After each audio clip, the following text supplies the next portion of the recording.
পৃথিবীতে আপন বলতে কেউ নেই। সময় যখন খারাপ যায় তখন রাতের ঘুমটাও পর হয়ে যায়। আমার বড় অদ্ভুত লাগে, কিছু কিছু মানুষ আছে তারা শিক্ষিত হয়েও মূর্খের মতো আচরণ করে।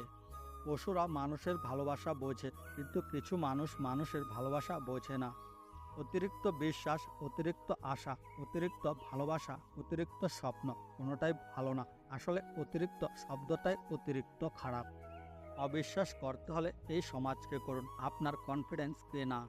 যার মন মানসিকতা যেমন সে সেই রকম আচরণ করে। আমরা শুধু শুধু কষ্ট পাই। মানুষের কর্মকাণ্ডে একটুকু অবাক হই না, কারণ আমি জানি মানুষের রূপ এমনই, দেখতে সুন্দর অথচ ভেতরটা খুব ভয়ঙ্কর। বাস্তব বড় কঠিন, তবু মানুষকে মেনে নিতে হয়। জীবন খুব কঠিন, তবু মানুষকে বেঁচে থাকতে হয়। ভালোবাসা খুব কষ্টের, তবু মানুষ ভালোবাসার পিছনে ছুটে বেড়ায়। পৃথিবী অনেক মায়ার, তবু এই